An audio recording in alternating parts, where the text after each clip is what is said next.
दोस्तों नमस्कार। मैं आपका astro friend SM Sharma Melbourne Australia से अपने YouTube channel Jyotish divine astrology में आपका एक बार फिर से हार्दिक अभिनंदन करता हूँ। दोस्तों, मांगलिक दोष के बारे में आप अक्सर सुनते रहते हैं। अगर किसी भी कुंडली में मंगल ग्रह पहले, चौथे, सातवें, आठवें और 12वें भाव में स्थित हो तो इसे मांगलिक दोष या योग मान लिया जाता है। लेकिन ये दोष यहीं खत्म नहीं हो जाता। मांगलिक योग की 3 और कैटेगरी भी मानी जाती हैं। ये कौन कौन सी कैटेगरीज हैं, इसी विषय पर आज की पोस्ट आधारित है। ये जानकारी जानना आप सबके लिए बहुत आवश्यक है और ये बहुत दुर्लभ भी है। कृपया इसे अंत तक अवश्य देखिए। तो चलिए आगे बढ़ते हैं, बताते हैं मांगलिक योग की 3 कौन कौन सी कैटेगरी होती हैं।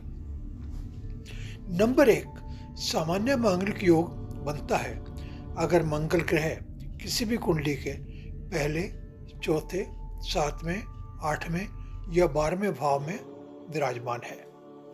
नंबर 2, ये डबल मांगलिक योग कहा जाता है अगर किसी जातक की कुंडली में इन 5 स्थानों में मंगल ग्रह कर्क राशि में, जो कि मंगल की नीच राशि मानी जाती है, तो मंगल का दुष्प्रभाव दुगना हो जाता और भी बढ़ जाता है। तो ऐसी पत्रिका को दिग्बल या डबल मांगलिक योग या दोष के नाम से भी जाना जाता है।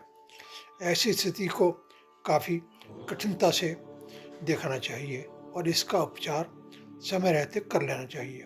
खास तौर पे विवाह से पहले इसका कुंडली का आकलन करना बहुत आवश्यक है। अब बात करते हैं तीसरी कैटेगरी नंबर 3 पे, जिसे बोलते हैं ट्रिपल मांगलिक योग या दोष, जिसे त्रिबल मांगलिक भी कहा जाता है। अगर किसी भी जन्म कुंडली में मंगल नीच राशि में मांगलिक योग बना रहा है और उसके साथ ही पहले, चौथे, सातवें, आठवें या 12वें भाव में ही शनि, राहु या केतु भी उसी भाव में हों तो मंगल और मांगलिक योग का प्रभाव बहुत ही अधिक बढ़ जाता है। इसे 3 गुना अधिक माना जाता है, तो इसलिए इसे त्रिबल मांगलिक भी कहा जाता है। अगर किसी जातक की कुंडली में इस तरह का योग है तो ये थोड़ा बहुत ही चिंता का विषय बन जाता है और इसका समाधान किसी अच्छे एस्ट्रोलॉजर से विचार विमर्श करके कर लेना चाहिए। विवाह से पहले इसका उपाय हो जाना बहुत आवश्यक है, नहीं बाद में आपको बहुत परेशानियों का सामना करना पड़ सकता है। तो दोस्तों, ये थी मांगलिक कैटेगरी की 3 स्थितियां जो मैंने आपको बताई हैं।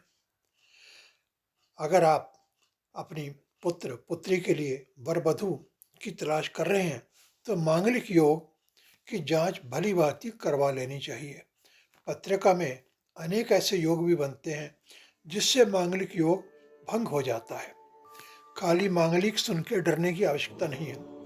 एक एग्जाम्पल मैं आपको बता रहा हूँ कि यदि वर की कुंडली में मांगलिक योग बना हुआ है और कन्या की कुंडली में पहले, चौथे, सातवें, आठवें या 12वें भाव में सूर्य, शनि या राहु ग्रह कोई इन तीनों में से कोई भी विराजमान है तो वर की कुंडली के मांगलिक योग का परिहार हो जाता है और आप निश्चिंत रहें, ये रिश्ता आप कर सकते हैं। इसी तरह के और भी कई योग बनते हैं जो इंडिविजुअल पत्री देखने के बाद ही बताया जा सकता है।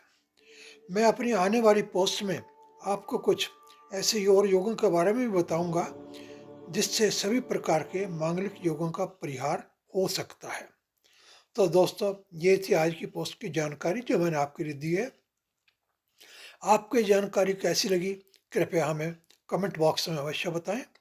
इसके अतिरिक्त अगर अभी तक आपने हमारी चैनल को सब्सक्राइब नहीं किया है, लाइक नहीं किया है, तो कृपया अवश्य कर दें और पोस्ट को अधिक से अधिक शेयर भी करें। अगर आप हमसे कोई ज्योतिष विचार विमर्श करना चाहते हैं, अपनी कुंडली दिखाना चाहते हैं, मांगलिक दोष के बारे में अपनी पत्नियों का आकलन करवाना चाहते हैं या विवाह के लिए वर वधू की कुंडली दिखवाना चाहते हैं तो आप व्हाट्सएप से अपना संदेश हम तक भिजवा सकते हैं। आपका बहुत बहुत धन्यवाद।